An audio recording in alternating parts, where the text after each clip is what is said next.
Good evening, everybody. How are you? This is Enrique Sanchez of Spanish United.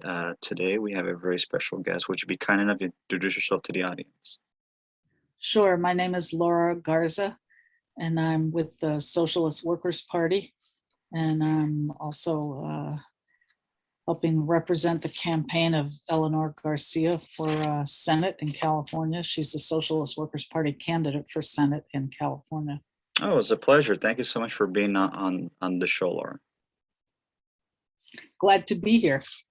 Likewise, as we spoke on the phone, one of the topics that our group Spanish United has that has to do with the topic of socialism. As you know, socialism in America has always been like a dirty word, as they say, taboo, and but a lot of people don't realize that many Hispanics have been one of the forerunners of socialism, not only in Latin America but also in the United States, like in many Chicano movements, many Puerto Rican movements, etc.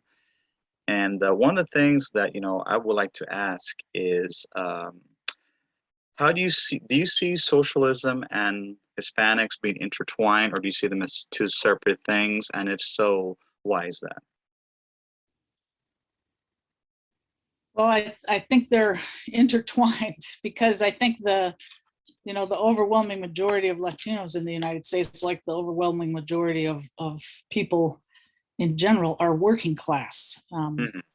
And the biggest division we have in this society and in countries around the world is that class division, the difference between the small wealthy layer that rules and that makes decisions in the interests of their profits versus the rest of us who are working for a living, who, I'm a rail worker.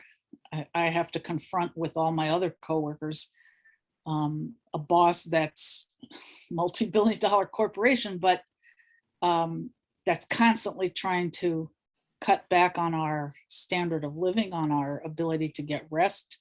We actually voted to go on strike because they imposed a very harsh attendance policy that makes it almost impossible to get. I used to be able to get 7 days worth of layoff time or rest time. I'm now down to, if I did that twice a month, I would be in trouble. And so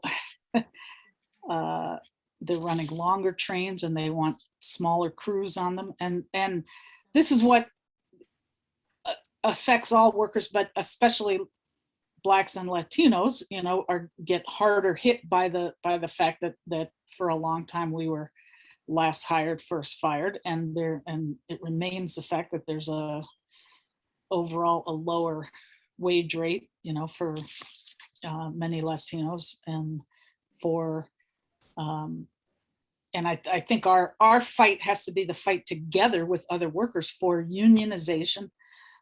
I think in particular for workers who don't have papers, there also has to be a fight, which I think the union movement as a whole should take up, for amnesty for all undocumented workers who are living and working in the US, because the real way the bosses use the immigration laws and the fact that some people don't have papers is as a way to lower the wage scale in the workforce. They're not getting rid of all the immigrant workers. They have immigrant workers here for the reason that they can get away with paying them less. And that's a challenge and a danger for all workers. So I think there are a lot of things that face all workers that it's even more so for Latinos, but the road forward is going to be a fight for our rights, and together as part of the working class in a battle against the capitalist class in the United States, which is now also trying to justify a greater and greater hit to our standard of living. These Right. gas prices, et cetera, is just one example.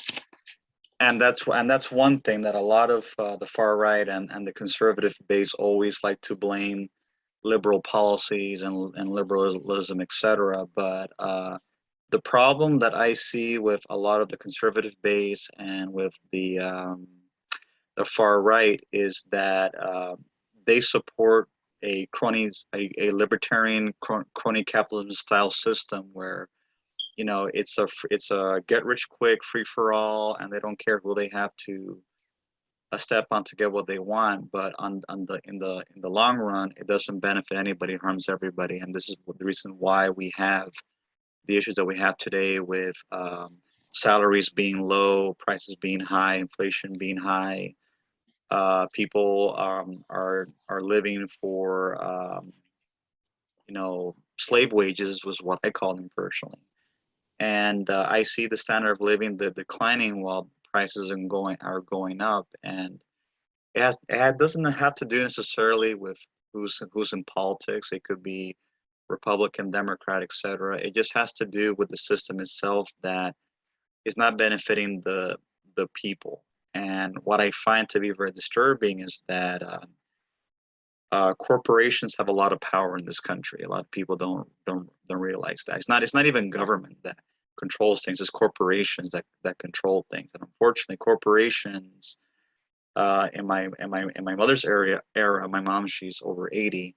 They didn't exist. You know, back then everything was not necessarily mom and pop shops, but people worked together. You know, the employers knew all the workers by name. But when everything became corporatized and corporate, I would say like in the late 60s or early 70s, that's when everything started to go down.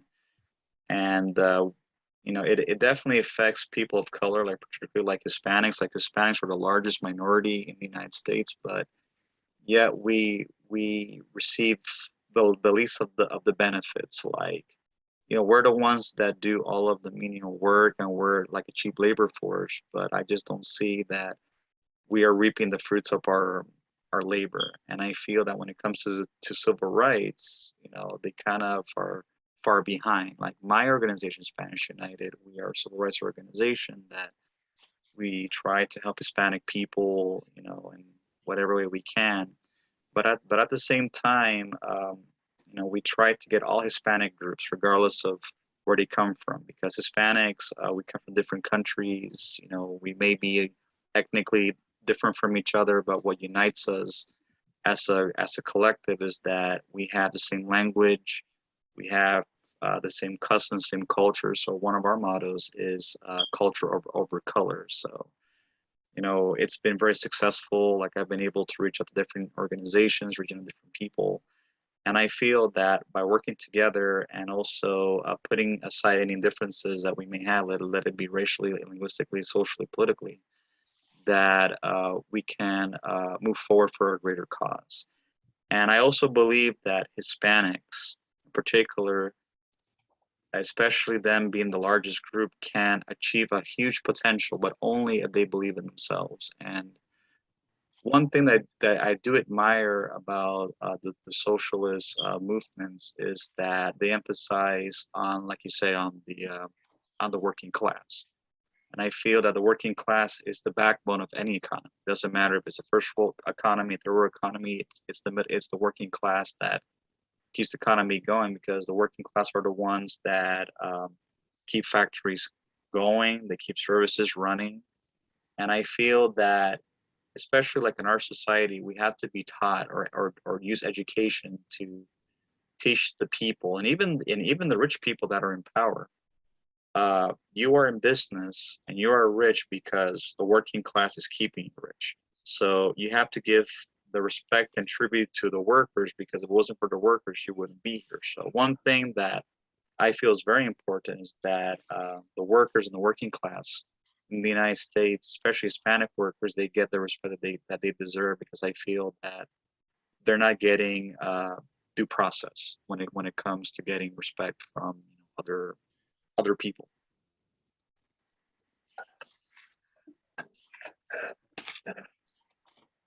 Well, I think that actually both parties, and I would say liberals included, are responsible for the growing assaults on the working class that are happening today. I think both parties rule in the interests of the wealthy factory owners, and they play a game among themselves. You know, you get to choose one or the other you think you're choosing, but the fact is that, you know, some of the deepest assaults have happened under the Democrats. When Clinton was president is when they passed some of the harshest measures to undo the social safety net.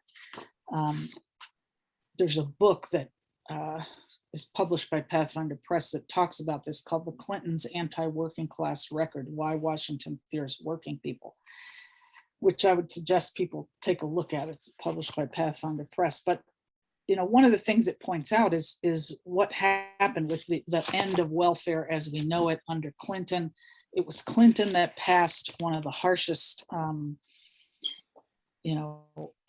crime bills, and Mr. Biden was a very big proponent of these, you know, more of the 3 strikes and you're out, of harsher things on crime. And under that, part of that was limiting the right to appeal deportations.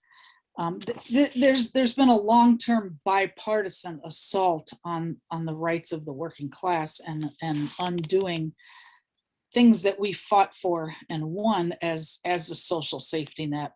And what we're seeing now is a system in crisis, and both parties are in crisis because neither one of them really has a way out, something that they can propose that you can move forward. And that's why you get a lot of this very harsh rhetoric where they're each trying to, you know, put each other in jail over things.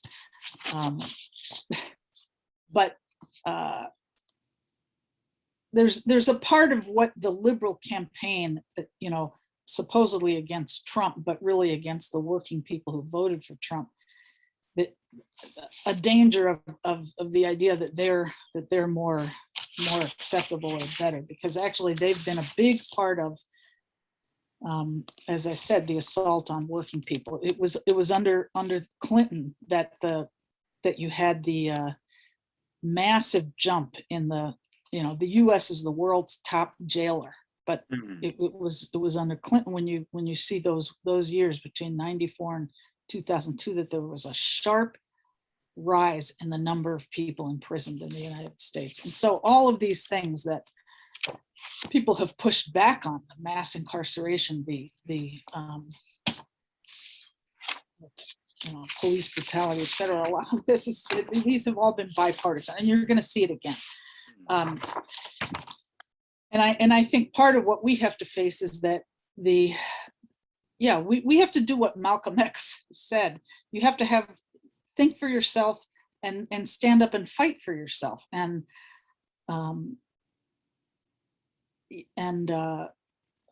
I think Malcolm X is an important figure for everybody of whatever color or race anybody happens to be. If you're revolutionary minded, Malcolm was a revolutionary that the United States produced, and he came to the conclusion, and I agree, that capitalism is a system that can't be reformed. It's going to keep recreating all the divisions and all the exploitation, and it's going to head towards wars. That's what you see. Yeah, go ahead. I'm sorry. Go ahead. Go ahead. No, I was gonna say a lot of people always like to point at Hispanics that Hispanics, you know, for example, they would, you know, they want to get everything for free, or they want to, you know, take advantage of the system. And I always tell them, if you want to talk about a system which you really want to, you know, see capitalism as work, go to Latin America.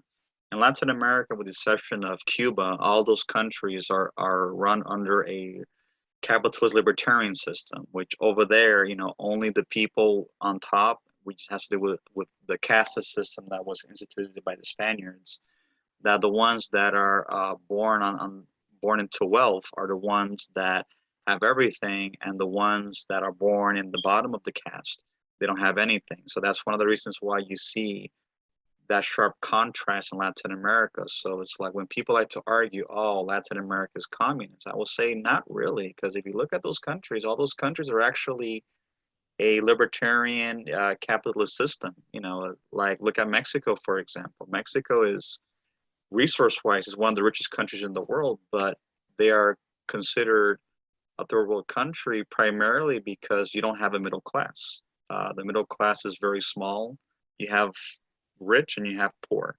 And then you have a system of government that unfortunately does nothing for the people. And I feel that the people in Mexico are either too scared or they don't have a desire to do anything. And that's why a lot of them, they come here.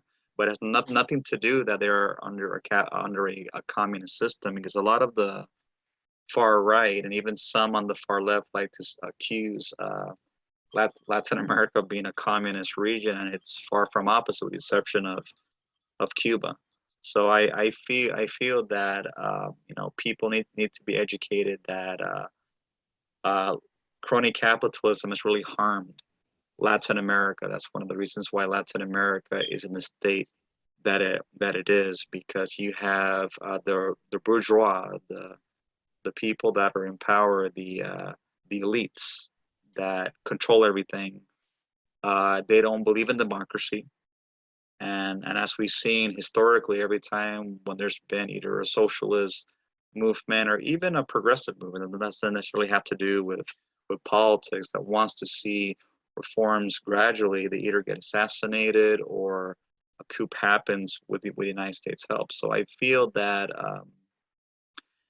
the way Latin America's history has been is one of the reasons why many of them have come here. And then the ones that are coming here are the ones that are already born here.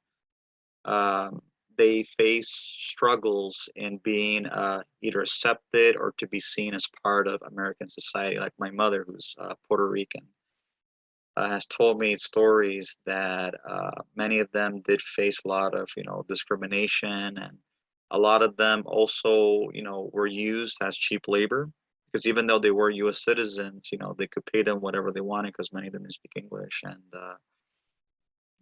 it was just a very bad situation. And then you had Italian immigrants that were not citizens, but just because they were considered European, uh, they felt that they could look down at the Puerto Ricans who are U.S. citizens. So it's like Hispanophobia comes from a long, long line of stereotypes and misconceptions of people, and I think a lot of it has to do because of the Black legend, or La Leyenda Negra, as they say. And I believe that the only way people can in the Hispanic community can do something is that they have to change their mindset. And people cannot be thinking about others to help them, or thinking that education is not important, because one of the barriers that Hispanic people have in getting a better life has to do is not wanting to get an education, and education is vital. And even Malcolm X said, very interesting quote that you said, education the passport to the future. And that is a very, very true quote, because it's like through education, the more you learn, the more you earn. Like look at the Asian community, for example. They have a lesser history than Hispanic people do. And why is it that they've been able to make capitalism work for them? Some of them come from even worse economic situations or backgrounds than Hispanic people have, but yet they've been able to, within a generation or so, been able to move up. So I feel that we need to, reform how we think and come up with ways and solutions to long-term problems, because if we're not able to do that, the cycle is going to continue, and then the people are going to be continue to be exploited by the capitalist elites that is in our system of both parties.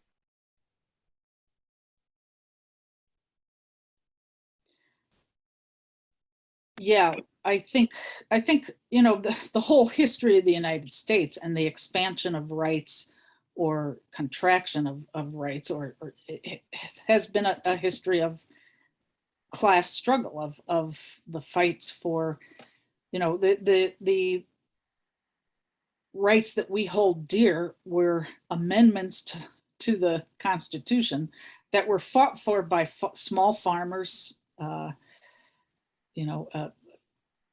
beginning of a working class, and the history of how immigrants were treated is a matter of how workers of labor rights and fights, and Italian immigrants,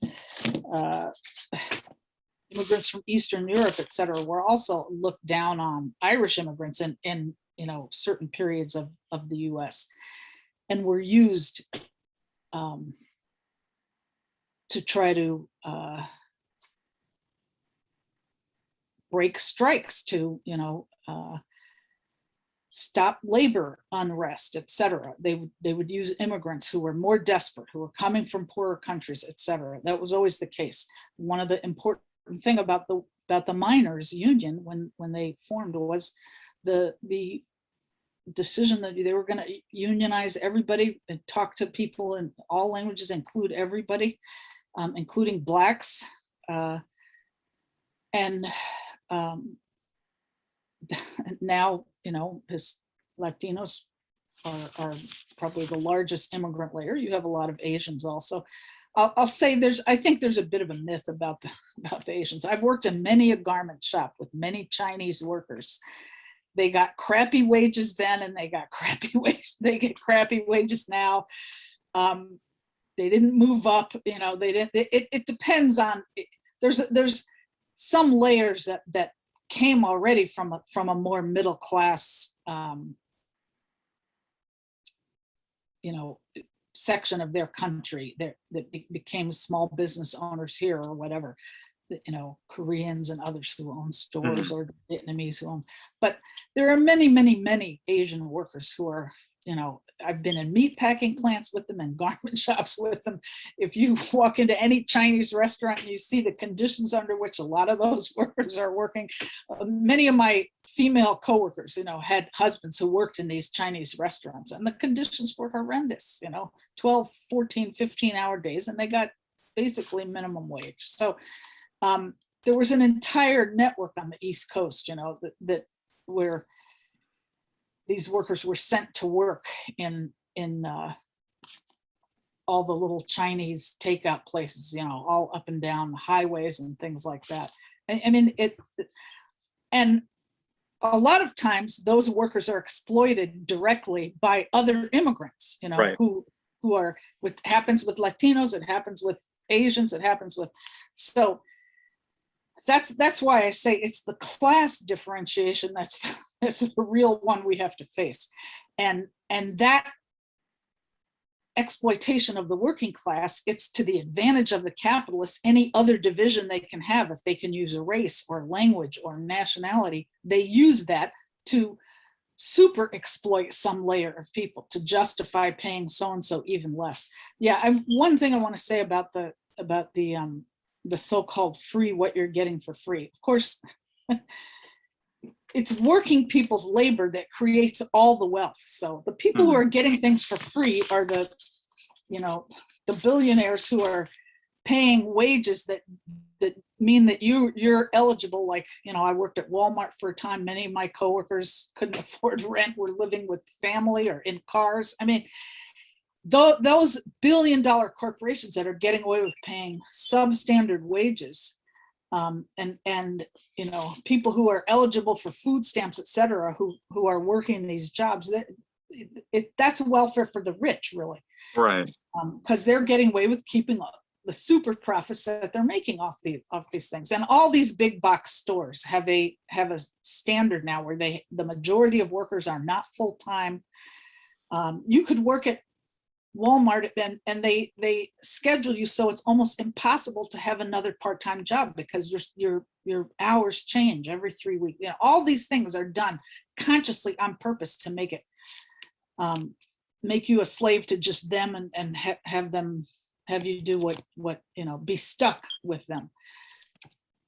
We need more fights for unions. That's going to be one of the ways forward, and we need the unions to take up social questions like the question of immigrant rights and standing up against the standing up for an amnesty for workers. And that's the only way you're going to have a broader level of organization too, is you have to say you're going to organize whoever happens to be there working, regardless of their status. You're going to fight for them to have the right to have some status.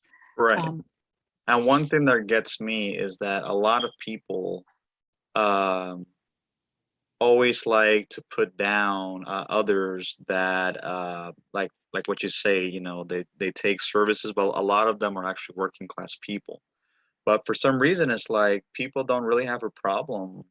And this is the thing that gets me about many people in the United States, is like they worship and glorify the rich to the extent that they see them as gods. It's like they cannot do no wrong. And people don't realize that it is the wealthy that have destroyed pretty much the American dream in this country. It's not the immigrants. It's not the working class. It's not even the people as they like to quote unquote live out the system that are destroying the system from within. It's actually the 1%, the wealthy people, because they've tried to find loopholes on not to pay taxes.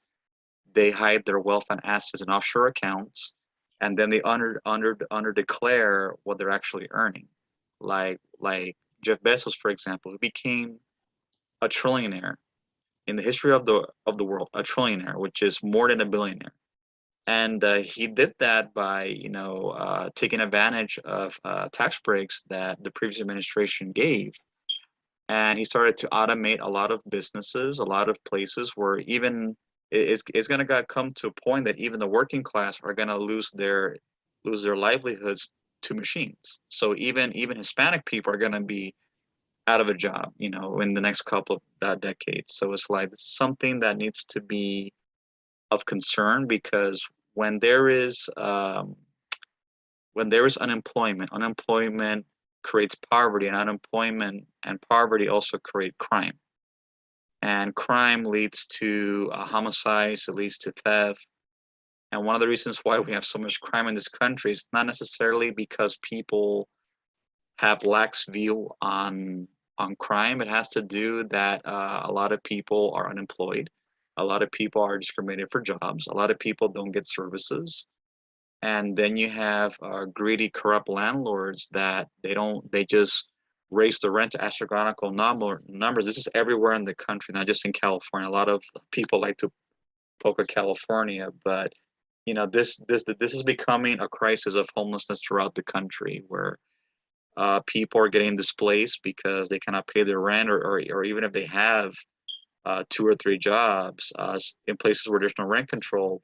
Let's say if the rent, for example, of an apartment, was like $500, where there's no rent control, they could raise it up to $3,000, and then the people end up displaced. It's not the tenant's fault that they cannot pay the rent. Is the landlord who wants to make money, and he doesn't care how he gets it. So we need to tackle it from the ground up in order to make reforms. But that's the only way that's going to happen, is that people, like you say, people need to organize and people need to speak up. Because one thing about the Hispanic community is that they tend to be passive when it comes to speaking on things that are affecting them, that are harming them. And Hispanics need to break that cycle, because it's like, if we don't, people are going to continue to screw the people over. People's voices are not going to be heard, and then they complain afterwards. How can this happen to us? But people are not doing anything. It's like that. One thing about the Black community is that they may have their social issues, but they do speak up. Same thing with the Jewish community. The Jewish community, they also speak up, as well. So I think Hispanics need to organize, regardless of if they're Mexican or Puerto Rican or Guatemalan or Uruguayan or whatever, and work together, because everyone is against Hispanic people. Hispanophobia is very real, and that's one thing that I educate in Spanish United, is that Hispanophobia is very real. It's a real phenomenon, and it's affecting us all. It doesn't matter if we look white, we look black, we look indigenous.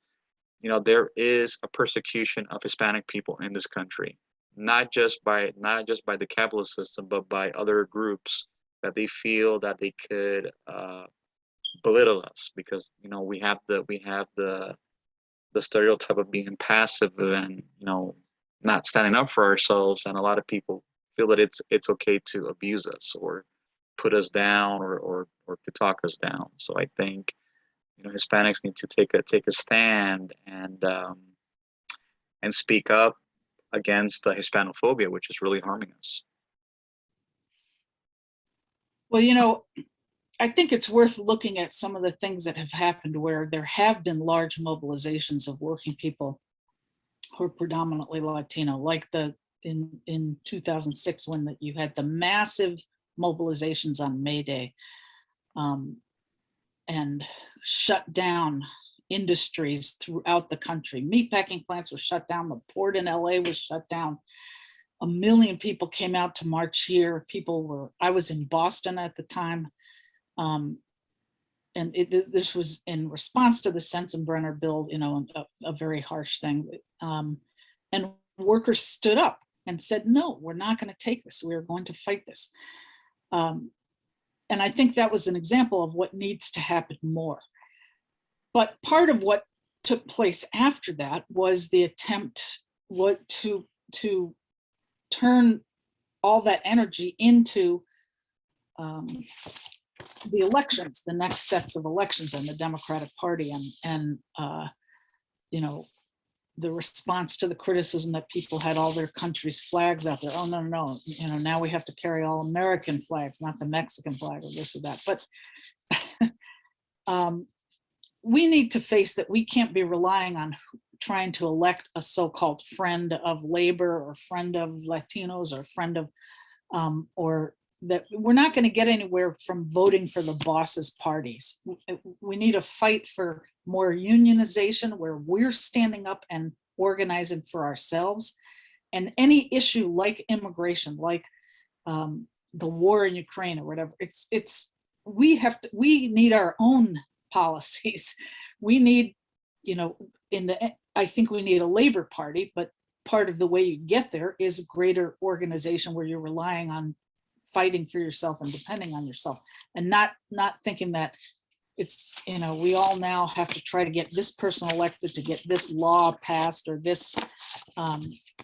If we stand up and demand what is ours, we will win a lot more of the debate. I actually think there's substantially less prejudice or racism in the working class today than there has been in a long, long time, because we stand on the shoulders of what was gained in the civil rights movement, in the powerful mass working class movement that was a proletarian-led movement that broke the back of Jim Crow.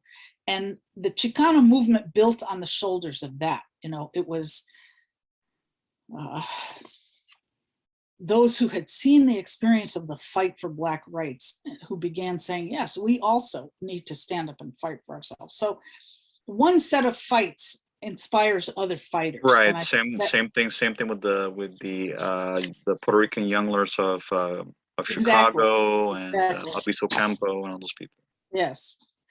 And my mother, who's half Puerto Rican and half Mexican, she was raised in New York until she moved to Texas later, to South Texas. But when she was a kid and she went to school, they would smack her for speaking Spanish. And so she stopped speaking it in the house.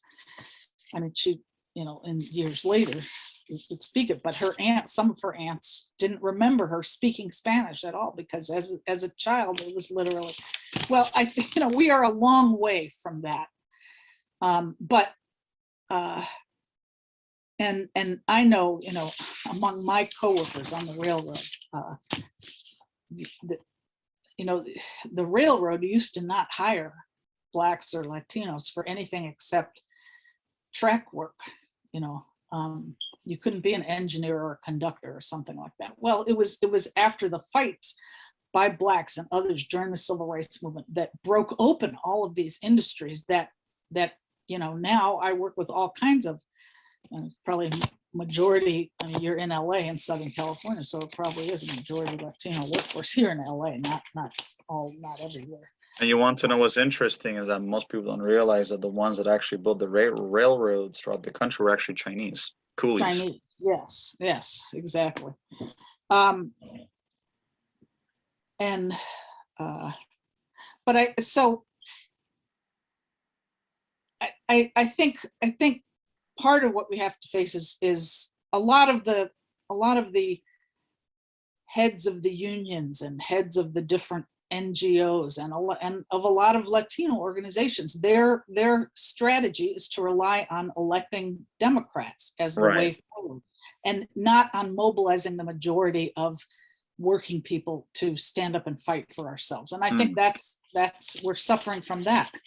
I agree Um, with you. I agree with you. and And there's not going to be there's no shortcut around us fighting for ourselves. So that's why, my party, we try to join whatever struggles are happening and start to meet the fighters who are standing up.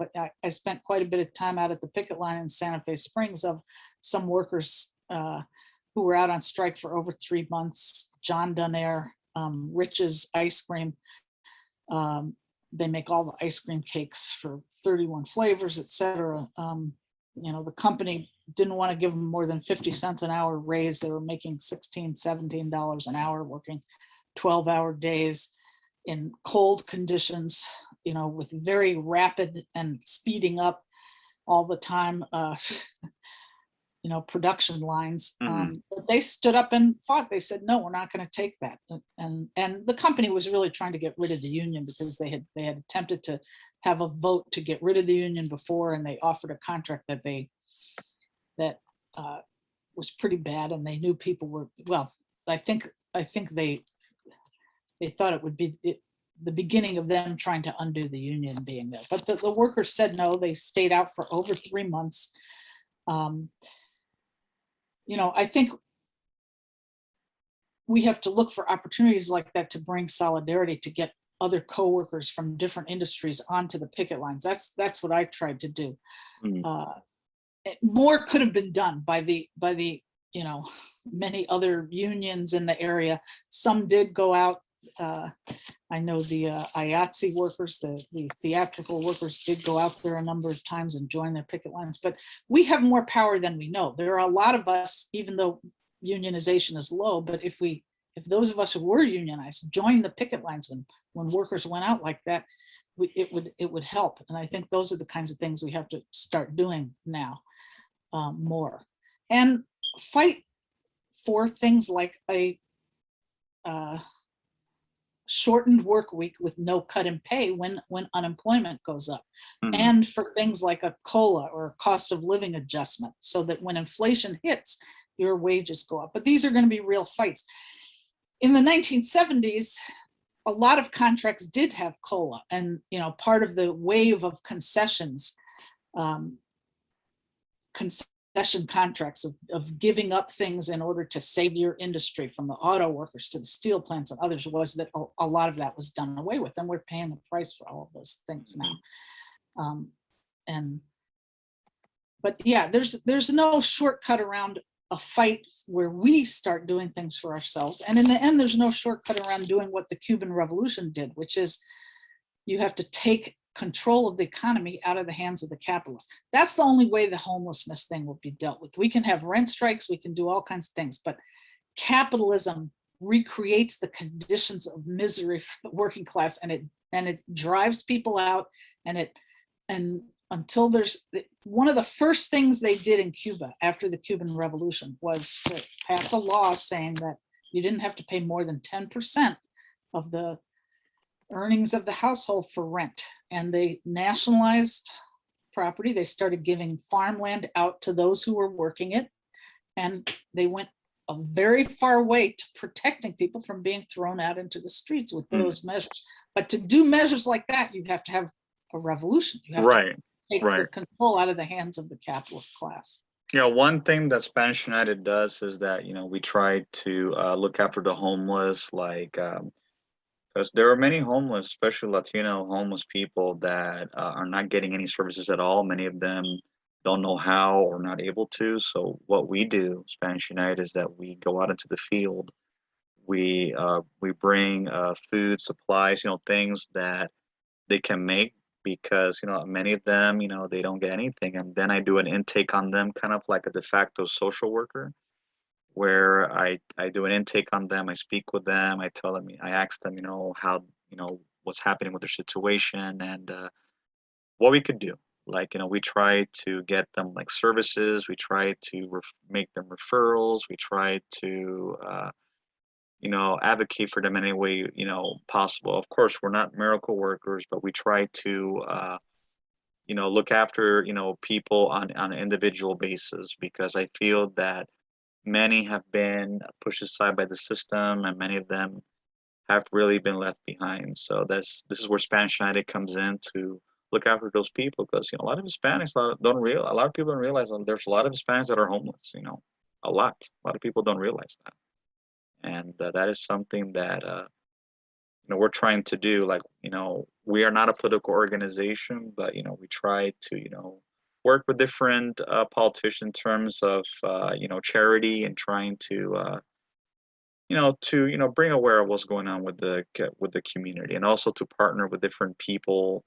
It doesn't matter what background they are, because our purpose is to be a beacon of hope for the Hispanic community. Because, like I said, the Hispanic community has given so much uh, to making people rich, but yet we don't see the benefits. And that's something that I'm trying to bring across, is that I think Hispanics need to start getting the visible representation that we deserve. But I think it should be done in a productive manner, not because protesting can be counterproductive.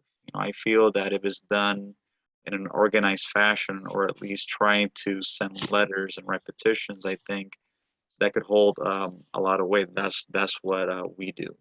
We sign petitions, write petitions. We try to put pressure, especially when Spanish are being mistreated. Because I personally seen it myself in my lifetime, where a lot of Hispanics, they get mistreated by everybody, and a lot of them get taken advantage of. And I feel that it really needs to stop. Well, anyway, I want to tell you, Laura, thank you so much for being on the show. You've been very insightful. I Let learned a me, lot. if there's one thing I could mention, Sure, go ahead. there is a newspaper that we help to distribute. It's called The Militant. You could look it up online, themilitant.com. It has a lot of coverage on this, including right now we're demanding, a defeat of Moscow's war on Ukraine and defending Ukraine independence, as well as demanding all US troops and nuclear arms out of Europe. I don't think NATO is going to be the help for anything here. No, I don't think NATO so. helped create part of the problem, but we are fully in support of the independence of Ukraine and believe they have the right to fight for that, and for the defeat of Moscow's invasion. But also the paper is in English and in Spanish. It's bilingual. It has a lot of coverage on different labor fights, including, for example, a strike in Haiti by garment workers is covered, as well as Iowa machinists who are fighting against a take-back contract. So you'll have the chance to see all kinds of things like that. And I'll just end by saying, a lot of social problems can get taken up by the working class when the working class is in motion. When there's big fights. That's when we made the most progress on getting the social safety net. The aid to families with dependent children came out of two big social movements. One was the miners fighting for organization in the coal fields and demanding benefits for the widows of miners, and the other was the Black struggle. And those two things came together, and you ended up, as a result of those two powerful social movements, with clinics and things like that in places that you had never had them in the coal fields. And that a lot of that's now being undone, and you have a rise in Black lung now. But and you got aid to families with dependent children out of the rise of the Black struggle also. These things always they're trying to undo them. though, Mhm. because it cuts into the profits of big business. And the part of the way they justify the undoing of them, yes, is the politics of resentment. It's those people on welfare who are taking your money. It's those people who are getting free healthcare, et cetera. And our battle is to explain that, you know, it's the working class that's created all this wealth. It's the big businessmen who are getting away with denying healthcare and a decent enough living to be able to afford rent, that they're the ones really getting away with something. And so I think, you know, things like fights for, one of the things our party calls for is a massive public works program, so people can be put to work, because above all, what people who are homeless and in the streets need is decent paying jobs. I mean, Exactly. many of them need treatment, and they need, you know, need to be able to deal with drug problems, et cetera. But decent paying jobs would go a far way to solving the homeless problem for thousands and thousands and thousands of people. I Um, agree. but that won't happen without a fight, and it's got to be a fighting labor movement that does that. And so that's what we're Right. interested in trying to do. So I hope people can reach us if they're interested in getting more information from the local Socialist Workers Party, and getting a subscription to the Militant. They can give a call. Let me see. Oh, shoot. I should have these things memorized, but everybody now, we all use our cell And phone. also, if anyone wants to reach Spanish United, we have a website, SpanishUnited.com. We're also on social media. We're on Spanish United Facebook, Spanish United Instagram, Spanish United Twitter, and we also have the local Spanish United Los Angeles chapter here in Los Angeles. You know, right now I'm doing it from home, but if anyone wants to reach out to me in Spanish United, you know, they could reach out to me on social media, and also on the website of Spanish United. And also we also have like workshops, you know, that we can, you know, educate people on different matters. And also if anyone wants to donate to Spanish United, they could donate to us. You know, anything that people donate is tax deductible. Anything that is used, those proceeds goes to helping people within the Hispanic community that need it, like, you know, basic needs like emergency cash, emergency shelter, emergency food and supplies. So if you know anyone that you want to share this to that wants to donate to Spanish United or to get a hold of me, you know, feel free to have them contact me on social media on SpanishUnited.com and Spanish United on Twitter, Facebook, and Instagram. Okay, and the website again for the Militant is themilitant.com, and the local phone number is 323-643-4968. And the local distributors of the Militant, myself and others, do hold forums, usually every couple of weeks, on a range of topics, from the fight for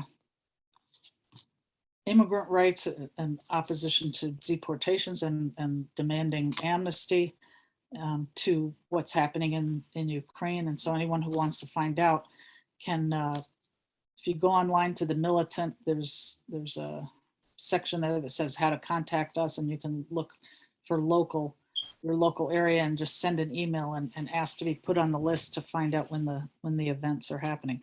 I thank you very much for the chance to speak to you and to learn about what you all are doing. And I hope we can meet up in person at some point.